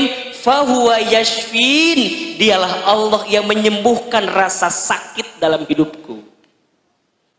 Jelas? Karena Allah yang mampu menyembuhkan kita. Begitupun juga mohon maaf, kalau ada di antara kita yang hari ini sedang sakit hati, ada yang sedang terluka perasaannya, ada yang merasa, Ustaz, sakit banget. Ada yang ngomongin saya di belakang. Iya, kalau di depan namanya bukan ngomongin. Sakit Ustaz, gimana caranya? Fahuwa yashfin. Balikin ke siapa? Allah. Bunda, Ustadz, bunda teh udah bilang A sampai Z ke suami, tapi suami teh meninggal berubah-berubah. Kumahanya Ustadz? Fahuwa yashfin. Allah yang menyembuhkan rasa luka di hati kita. Jelas? Jadi kalau sekarang kita terluka, terhianati, tersakiti, siapa yang bisa menyembuhkan luka hati itu? Allah. Fahuwa yashfin. Maka dia tidak akan sibuk gitu loh dengan kesulitan yang dihadapinya, karena pada akhirnya hanya dikembalikan kepada Allah. Inna lillahi wa inna ilaihi rajiun. Bunda nangis boleh. Bunda lagi sakit nih, kemudian nangis boleh, tapi yang nggak boleh berlebihan nangisnya. Nggak dijempe, nangis we terus. Udah, kalau butuh sehari nangis mangga, 2 hari nangis mangga, 3 hari nangis mangga, tapi sepanjang hidup nangis we terus. Atau bunda, sayang air mata kita dihabiskan untuk menangisi sesuatu yang tak perlu kita tangisi berlebihan. Udah. Tapi kan Ustadz, kumahanya aku teh kalau ingat suami suka nangis lagi. Terus bunda maunya kumaha? Gitu we. Kenaon kan liur. Kan ada yang curhat, yang ngomong sama saya, udah cerita kemana-mana. Saya bilang cuman gini aja, ya udah, bunda maunya gimana? Oh gitulah pokoknya mah. Ya apa? Gitu udah sakit hati banget Ustadz. Terus kumaha? Ustadz mah ngerti. Jadi pabaliut kan? Udah we, dah Ustadz ngerti, bunda kita apal. Ujungnya apa? Udah. Fahuwa yashfin. Allah yang bisa menyembuhkanku. Jadi yang pertama tadi urusan apa? Urusan hidup, skenario, rencana kita hidup. Yang kedua urusan apa? Rezeki. Yang ketiga urusan apa? Kesehatan, sakit dalam hidup kita hari ini, ya. Yang keempat, walladzi yumituni thumma yuhyin. Dan dialah Allah yang mematikan aku, kemudian akan menghidupkan aku kembali. Bunda, yang menghidupkan kita siapa? Allah. Yang mematikan kita nanti siapa? Allah. Setelah itu nanti kita akan dihidupkan kembali dalam fase kehidupan yang selanjutnya, alam kubur. Setelah alam kubur nanti ada alam akhirat kita. Bunda, hidup di dunia ini bukan untuk hidup, tapi untuk yang maha hidup. Mati bukan akhir kehidupan, justru mati itulah awal kehidupan yang sebenarnya. Maka orang beriman tidak takut mati. Orang beriman tidak gelisah dengan mati. Justru orang beriman menjadikan setiap waktunya persiapan-persiapan terbaik untuk mempersiapkan bekal terbaik menuju kematiannya. Dan dia tahu bahwa hidup di dunia ini bukan kekal, hanya sementara. Kaya sementara, miskin sementara, sehat sementara, sakit sementara, cantik sementara, kurang cantik sementara, hari ini kuat sementara, besok lemah sementara. Suami kita kenapa jadi berubah sebenarnya? Keluarga kita sementara, Bunda, sementara. Makanya jangan cinta berlebihan, jangan benci berlebihan, karena semua hanya sementara. Kullu man 'alaiha fan. Setiap manusia yang hidup di dunia, apapun yang menyertainya, fana. Bunda, hari ini jag-jag waringkas sehat sementara. Jangan sombong. Bunda, kita yang hari ini sedang terluka, terhianati, tersakiti, jangan putus asa, sementara, biasa aja. Bunda, kalau paham nih konsep ini, memandang sesuatu biasa aja. Ada orang yang dikayakan dalam hartanya, biasa aja. Allah cuma nitipin harta aja sama dia. Gak akan, ya Allah, sementara. Bunda, adik kakak kan nggak sama semua ya. Ada kakak, mungkin kakak kita lebih rezekinya, adik kita lebih rezekinya. Bunda nggak akan iri, nggak akan sirik sama adik kita, kakak kita, karena semua hanya sementara. Jadi nggak akan silau dengan kehidupan dunia ini, karena kehidupan dunia ini hanyalah sementara. Pada akhirnya kita semua akan mati. Kan begitu.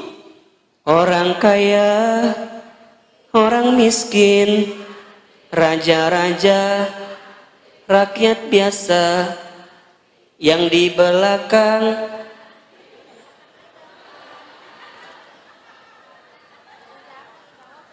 yang di atas, yang di tengah, Ustadz Hilman wafat, ulah mati teuing atuh wafat, ya Robana ya Karim. Wafat, kita pasti akan mati, Bunda. Apa yang mau kita sombongin sih sekarang? Makanya saya tuh, wallahu alam ya, Bunda merasakan hal yang sama atau enggak, Bunda? Belakangan ini waktu dengan kematian tuh terasa makin dekat gitu. Ya enggak kira-kira? Kayaknya dulu tuh ya kalau bicara corona, covid itu kan kayaknya jauh banget gitu ya. Hari ini tuh ya Allah, tetangga kita, saudara kita, guru-guru kita gitu.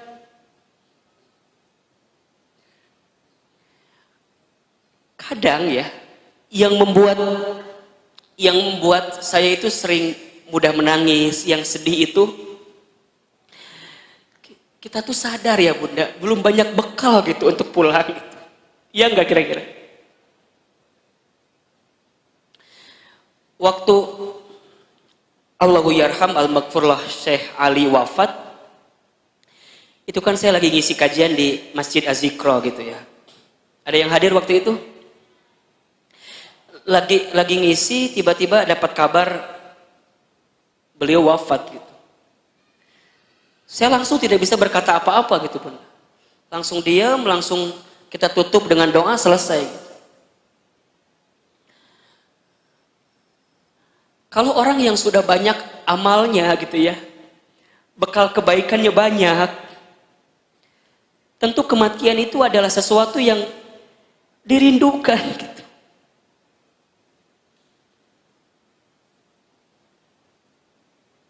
Banyak orang-orang soleh ya, yang kita lihat mereka adalah orang-orang soleh selama hidupnya, walau alam, karena tentu Allah yang punya pengetahuan yang sesungguhnya, kita kan hanya bisa lihat kasat mata aja gitu.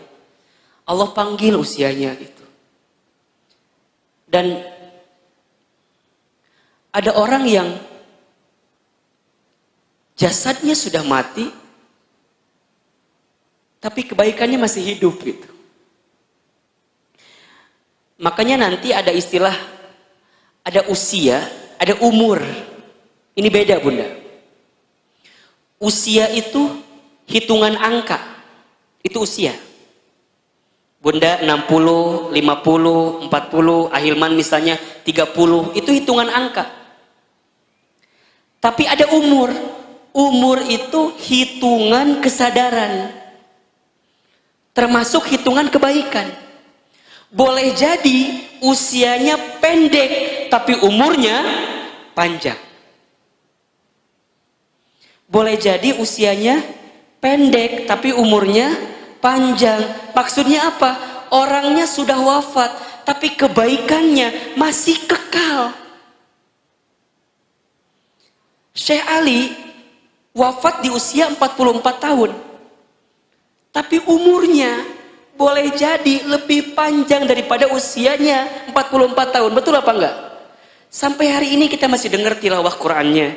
Sampai hari ini kita masih dengar potongan-potongan video dari beliau. Almarhum Gurunda Morobina Kiai Haji Muhammad Arifin Ilham. Usianya sudah wafat, tapi umurnya masih panjang. Zikronya masih ada, penerusnya masih ada, zikirnya masih bisa kita lantunkan, doa-doanya masih kita bisa bacakan terus. Umurnya masih panjang, usianya pendek. Pertanyaannya adalah, kita hari ini masih diberikan usia. Betul apa enggak?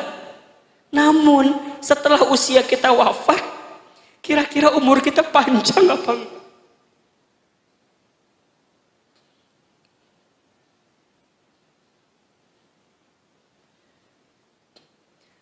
Maka tiada sikap yang dimiliki oleh mereka orang beriman kecuali setiap harinya adalah ingatan-ingatan tentang kematian. Makanya kata Nabi SAW, mukmin yang cerdas itu adalah dia yang paling banyak ingat tentang mati dan mempersiapkan kematiannya. Jadi siapin bekal banyak-banyak.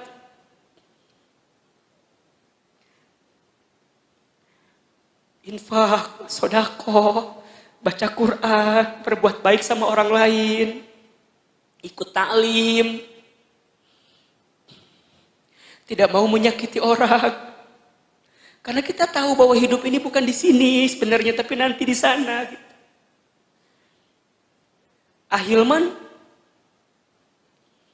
mungkin saya pinter nyampein sesuatu gitu ya, menceramahi sesuatu. Kadang saya takut.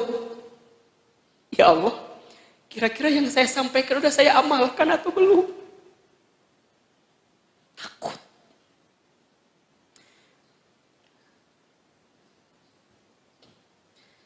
Makanya mindset yang kelima, Bunda perhatikan. Walladzi atma'u ayyaghfirali khati'ati yaumaddin. Walladzi atma'u ayyaghfirali khati'ati yaumaddin. Dialah Allah yang aku inginkan untuk mengampuni kesalahanku pada hari kiamat. Jadi begini Bunda, setelah yang keempat mindsetnya adalah Allah yang mematikan kita, Allah yang menghidupkan kita, maka yang terakhir adalah aku yakin Allah pasti mengampuni dosa-dosaku. Sebanyak apapun dosa yang pernah kita lakukan, selama kita bertaubat kepada Allah, maka Allah ampuni dosa-dosa kita. Sebelum nyawa kita sampai di tenggorokan Bunda, kan itu batas ujungnya. Sebelum nyawa kita sampai di ghar-ghar, di tenggorokan ini, Selama kita bertobat dari sebanyak dan sebesar apapun dosa kita, pasti Allah akan ampuni dosa-dosa kita. Makanya bunda yang dirahmati Allah, jangan mudah menghakimi tentang orang lain. Karena selama dia hidup, dia masih punya harapan untuk apa? Bertaubat dan menjadi orang baik. Jangan mudah menjudge, menghina, menghakimi orang lain tentang keburukannya, tentang kejahatannya, tentang kejelekannya. Tanamkan di hati kita doa terbaik, boleh jadi dia bisa berubah jadi orang baik dan kemudian wafat dalam keadaan baik. Dan kita hati-hati yang sudah merasa baik, kita merasa baik, merasa soleh, merasa aman, tapi kita lupa memohon kepada Allah. Ujungnya kita terjerumus, terpleset, balik lagi. Kita berbuat dosa dan wafat saat berbuat dosa. Nauzubillahi min dzalik. Selalulah simpan kacamata rahmat dalam pandangan kita ini bunda, untuk melihat apapun dengan kasih sayang. Kalau bunda hari ini melihat ada orang yang jahat, orang yang buruk, benci kejahatannya, benci keburukannya, tapi jangan benci orangnya. Karena orangnya boleh jadi bisa berubah. Betul apa enggak? Ada seseorang yang pernah hampir membunuh baginda Nabi Muhammad SAW. Pernah hampir membunuh. Tapi kemudian lihat ujung hayatnya. Seseorang ini dimakamkan di samping makam baginda Nabi Muhammad SAW. Siapa beliau? Umar bin Khattab. Ada seseorang yang pernah menjadi musuh baginda Rasul, memerangi agama. Tapi kemudian saat wafatnya disebut dengan pedangnya Allah. Siapa beliau? Sahabat Khalid bin Walid. Setiap kita ini punya harapan untuk menjadi orang baik, seburuk apapun kita di masa lalu itu. Dan kita yakinlah bahwa Allah mengampuni dosa-dosa kita. Maka jangan pernah berhenti beristighfar kepada Allah. Dosa kita banyak bunda. Dosa kita banyak. Ustaz, tapi gimana ya kalau dosa saya banyak, kira-kira Allah akan ampuni dosa saya enggak ya? Karena banyak banget dosa saya. Pasti selama kita bertobat. Surat Az-Zumar ayat 53. Qul ya ibadiyalladzina asrafu ala anfusihim la taqnatu min rahmatillah. Innallaha yaghfirud dzunuba jami'an. Wahai hamba-hambaku yang pernah keterlaluan berbuat kesalahan, kata Allah. Jangan pernah putus asa dengan rahmat Allah. Selama engkau minta ampun, selama engkau bertobat, selama engkau memperbaiki diri, sesungguhnya Allah akan mengampuni dosa-dosa kalian jami'an, seluruhnya. Maka ayo mulai hari ini bunda, mulai hari ini banyak taubat sama Allah, banyak minta ampun sama Allah. Percayalah, ampunan Allah lebih luas daripada dosa yang pernah kita lakukan. Syaratnya taubat. Ahilman, bagaimana syarat taubat yang diterima itu? Satu, ikhlas karena Allah. Tanamkan di hati, Allah yang menciptakan aku, Allah yang mengatur hidupku, Allah yang menjamin rizkiku, Allah yang menyehatkanku, Allah yang menghidupkan mematikanku. Kemudian ikhlas karena Allah. Yang kedua, menyesal kalau kita pernah berbuat dosa. Bunda, kalau ingat-ingat dosa itu nyesel. Malah ketika nyeselnya itu bisa sakit. Bisa kemudian di hati ini, ya Allah, naha dulu berbuat itu ya, naha berbuat dosa. Menyesal, syarat taubat. Yang ketiga, berhenti, tinggalkan. Berhenti, tinggalkan. Udah, cukup. Dan yang keempat, komitmen untuk mengisi hari-hari ke depan dengan apa? Kebaikan. Satu apa tadi? Ikhlas. Dua, nyesel. Tiga, berhenti, tinggalkan. Empat, komitmen dengan kebaikan. Taubatan nasuha. Kalau belum, berarti gimana? Taubatnya belum serius. Ustadz, gimana kalau kami sudah bertobat, bikin dosa lagi? Gimana berarti? Taubat lagi. Bikin dosa lagi. Taubat lagi. Bikin dosa lagi. Taubat lagi. Bikin dosa lagi. Mati. Gak sempat bertobat. Jadi gimana Ustadz? Saat kita bertobat, komitmen. Boleh jadi Itu kesempatan taubat terakhir sebelum kita wafat menuju Allah Subhanahu wa taala. Makanya Bunda nih kalau ngaji, pikirin barangkali ini ngaji saya yang terakhir. Kalau ada kesempatan, saya mau ngaji. Saya mau ngaji, sieun teu penak deui jeung Ustaz Hilman. Maot maksudna teh kitu. Sieun aku mah takut ini teh ngaji aku yang terakhir. Ada kesempatan ngaji. Ada waktu sholat malam, bangun, sholat tahajud. Barangkali itu yang terakhir. Bunda jadikan semua amal seolah-olah itu amal yang terakhir. Jika Bunda berpikir itu, maka Bunda akan serius menjadikan amal itu. Bunda layanin suami seolah-olah ini yang terakhir. Bun, bikin kopi. Iyon sorangan. Capek aku juga. Jangan. Boleh jadi ini kesempatan terakhir. Bunda ambil kopi, ambil gula, campur sianida, kasih maut ya suami. Maut atau suami nak itu. Jangan. Terakhir kali suami minta ini, berikan yang terbaik. Anak minta ini, berikan yang terbaik. Boleh jadi itu yang terakhir. Maka kalau sudah begini.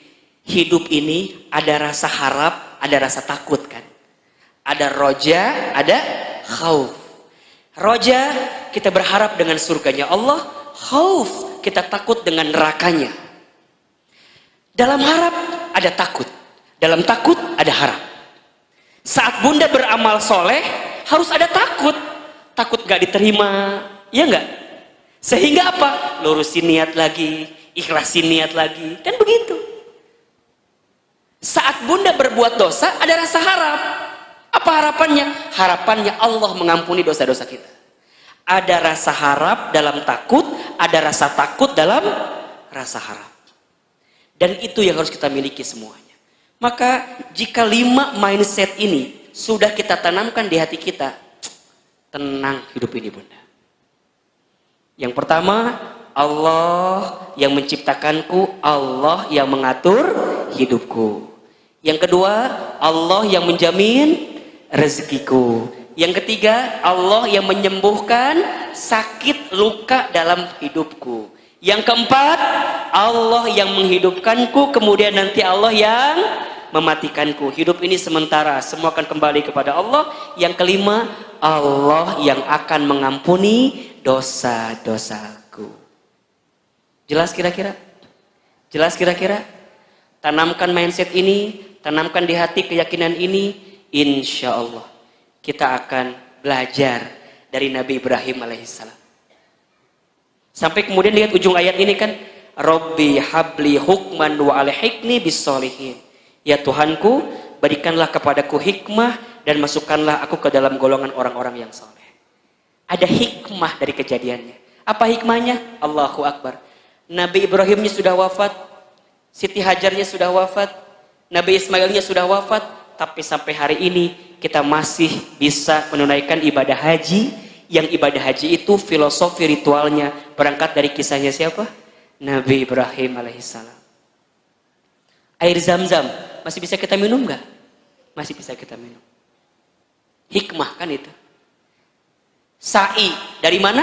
Sofa ke Marwah. Kita tunaikan hari ini, saat ini, ya nggak? Dalam haji dan umroh. Karena apa? Hajar alaihissalam. Kita tawaf. Kan begitu? Ini adalah bagian-bagian dari hikmah itu sendiri. Maka Bunda percayalah, apapun skenario hidup yang hari ini sedang kita jalani, jangan mudah menghakimi skenario itu. Boleh jadi Allah sedang menyiapkan kebaikan dalam kehidupan kita.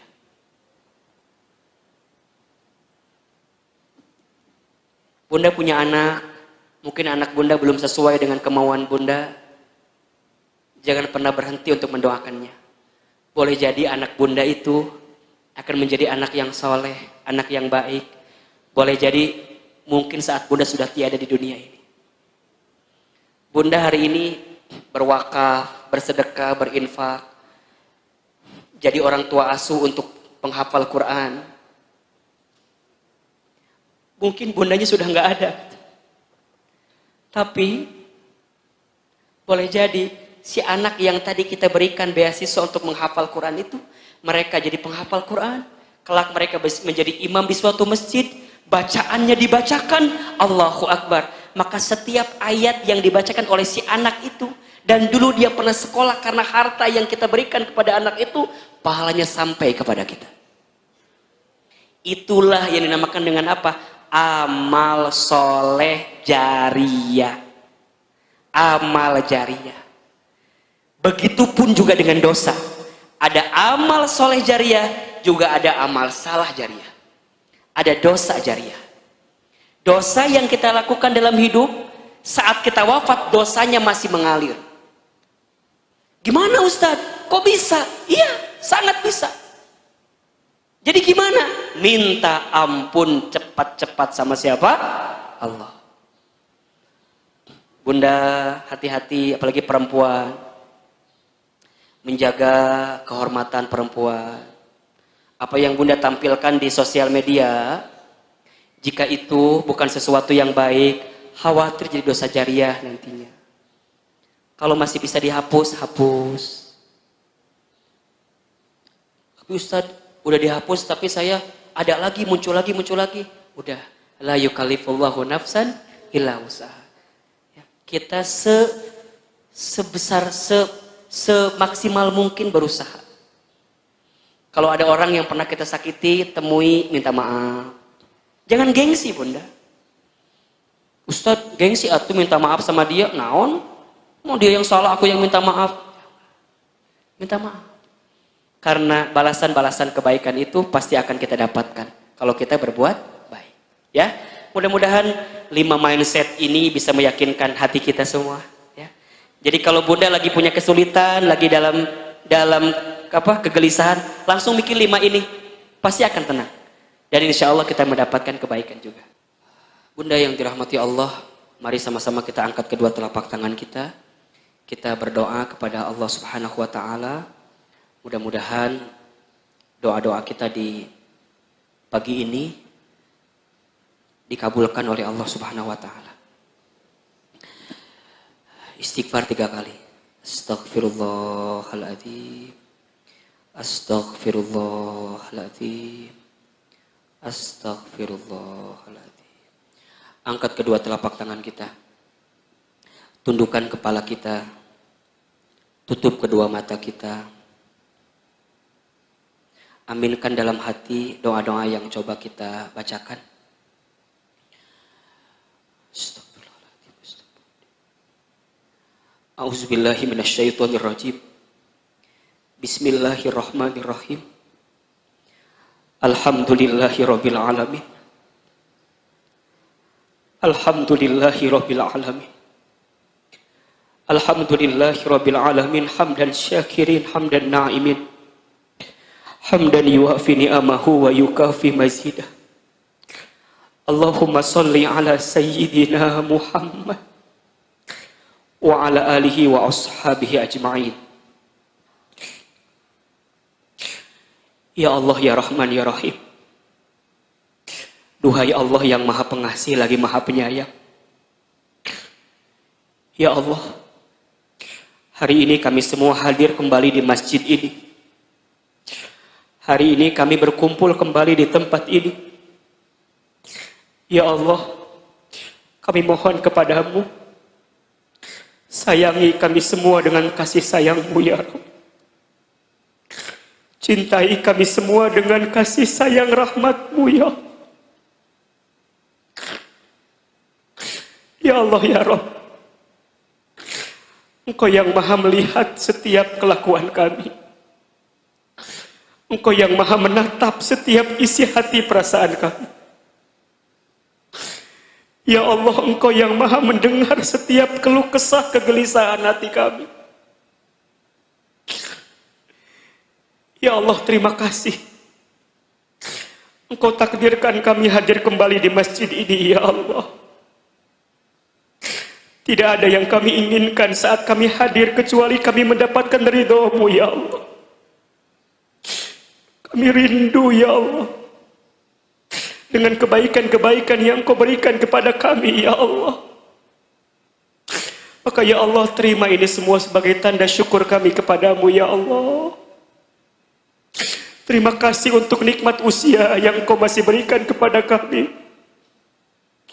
Di saat banyak saudara kami, teman-teman kami yang Kau telah panggil usianya, ya Rob.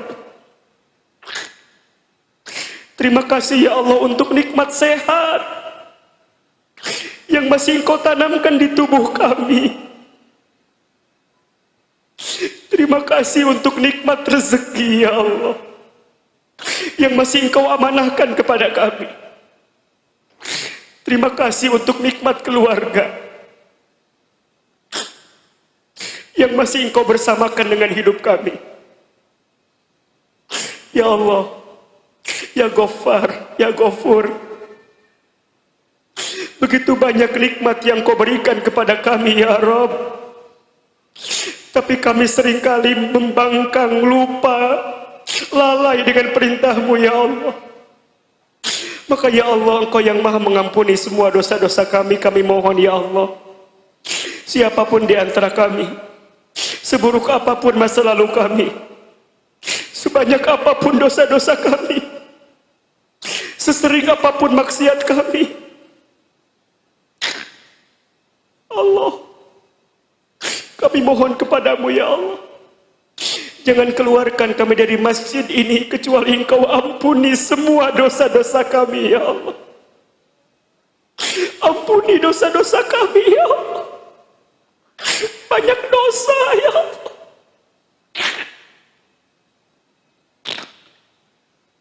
Banyak dosa ya Allah. Ampuni semua dosa-dosa kami ya Allah. Dari mulai dosa yang kecil sampai dosa yang besar. Dari mulai dosa yang kami sembunyikan sampai dosa yang kami buat terang-terangan ya Rabb. Dosa mata dari pernah melihat yang haram. Dosa lisan pernah berbohong. Sering berdusta. Pernah ingkar janji. Fitnah. Ghibah. Bunda, berapa banyak lisan ini keluar kata-kata yang tidak baik. Mungkin pernah melawan kepada suami kita, mungkin pernah membangkang kepada orang tua kita, tanpa sadar pernah membicarakan aib saudara kita, teman kita.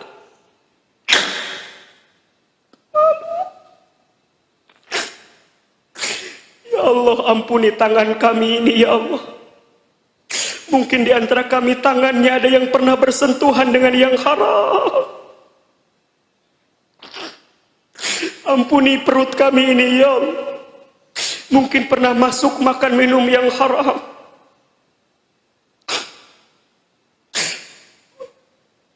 Ampuni dosa kemaluan kami ya Allah. Mungkin di antara kami ada yang pernah berzina.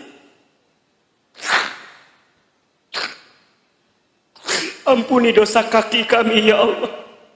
Mungkin di antara kami ada yang pernah melangkah ke tempat maksiat. Ya Rabb, sepandai-pandai apapun kami menyembunyikan yang Kau tahu ya Rabb.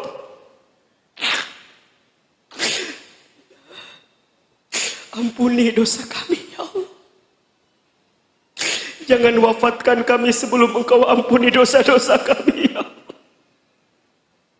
Terima taubat kami ya Allah.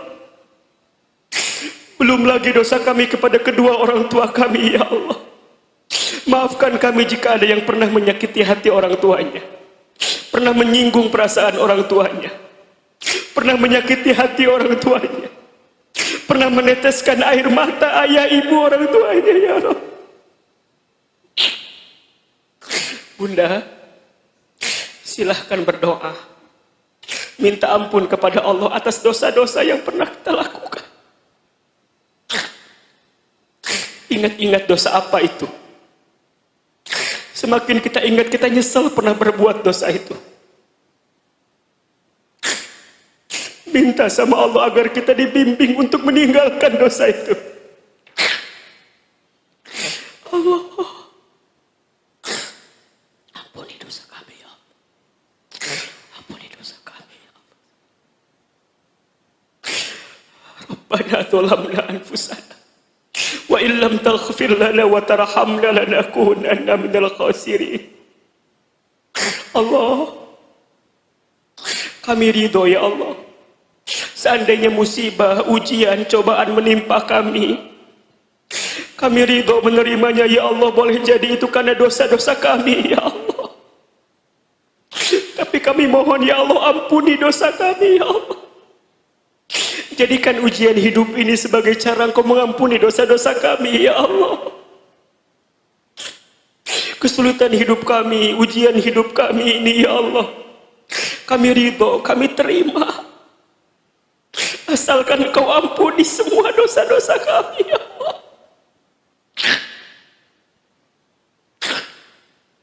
Ya Allah, kami mohon kepadamu, siapapun di antara kami pagi ini yang datang membawa banyak kesulitan dalam hidupnya, yang datang sedang punya masalah, yang datang sedang diuji, sedang dicoba ya Rabb, kami mohon kepadamu ya Allah. Ya Allah, kami tahu ini rencanamu ya Allah. Kuatkan kami melalui ini semua ya Allah. Bunda, yang punya kesulitan, yang punya hajat, silakan berdoa masing-masing sesuai dengan hajatnya. Apa yang sedang punya masalah, sedang punya kesulitan, punya hajat, sampaikan kepada Allah. Allah Al-Hadi, Allah yang maha memberi petunjuk. Allah ya Nur, Allah yang memberikan cahaya terbaik dalam hidup kami. Belajar berbisik sama Allah, belajar menyampaikan apa yang kita inginkan. Bismillahirrahmanirrahim. Allah, tunjukkan kepada kami jalan yang baik ya Allah. Ya Allah ya Rabb, seberat apapun masalah yang sedang kami hadapi, kami yakin Engkau maha besar ya Allah. Tidak ada ujian yang menimpa hidup kami kecuali Engkau yang akan memberikan solusinya ya Allah. Hasbunallah wa ni'mal wakil. Ni'mal maula wa ni'man nasir. Ya Allah, siapapun di antara kami yang sedang sakit, sembuhkan ya Allah. Siapapun di antara kami yang sedang sempit, lapangkan ya Allah. Siapapun di antara kami yang hidupnya sedang sulit, mudahkan ya Allah. Siapapun di antara kami yang sedang bertengkar, sedang bermusuhan, damaikan ya Allah, akurkan ya Allah. Siapapun di antara kami yang rumah tangganya, keluarganya sedang punya masalah, tunjukkan jalan keluar terbaik untuk masalah rumah tangga yang sedang kami hadapi ya Rabb. Ya Rabb, jangan tinggalkan kami saat kami sedang sendiri ya Allah. Jangan tinggalkan kami saat kami sedang sulit ya Allah. Hanya Engkau penolong kami, hanya Engkau tempat bersandar untuk kami ya Allah. Ya Allah, kami semua masih menghadapi pandemi COVID-19 ini ya Allah. Kami mohon kepadamu, sehatkan kami semua, jaga kami semua, lindungi kami semua ya Allah. Bismillahirrahmanirrahim. La yadhurru ma'asmihi syai'un fil ardi wala fis sama' wa huwas sami'ul alim. Ya Allah, jaga kami dari semua yang membahayakan bagi hidup kami ya Allah. Allah, tanamkan di hati kami kekuatan untuk makin dekat denganmu ya Allah. Mulai hari ini, bimbing hidup kami semakin lebih baik ya Allah. Lebih baik hidup kami ini ya Allah. Makin baik iman kami ya Allah. Makin baik Islam kami ya Allah. Makin baik ibadah kami ya Allah. Makin baik akhlak kami ya Allah.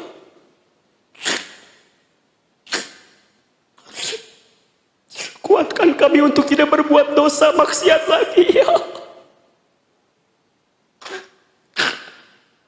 Enggak sombong, iri, takabur, ujub, dengki, enggak ya Allah. Bimbing kami untuk makin baik ya Allah.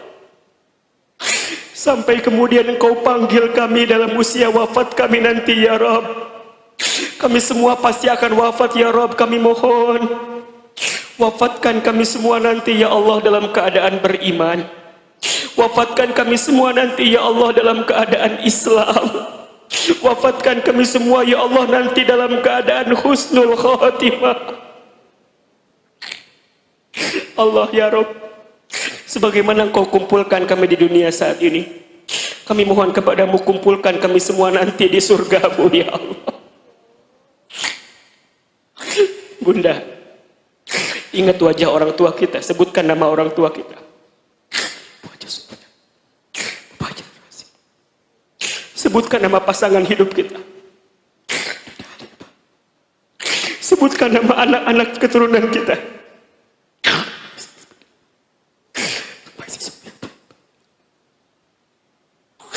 Ya Allah, kumpulkan kami nanti di surga bersama orang-orang yang kami sayangi ya Allah. Allah Rahman, Allah Rahim. Kami mohon kepadamu ya Allah, kabulkan semua doa-doa kami ya Allah. Ijabah semua permintaan kami ya Allah. Terima semua amal kebaikan kami ya Allah. Berikan yang terbaik bagi hidup kami ya Allah. Rabbana taqabbal minna innaka antas samiul alim wa tub alaina innaka antat tawwabur rahim. Rabbana ighfir lana wa liwalidina warhamhum kama rabbawna shighara. Rabbana hab lana min azwajina wa dhurriyyatina qurrata a'yun waj'alna lil muttaqina imama. Rabbana atina fid dunya hasanah wa fil akhirati hasanah wa qina azabannar. Subhana rabbika rabbil izzati amma yasifun wassalamun alal mursalin walhamdulillahi rabbil alamin.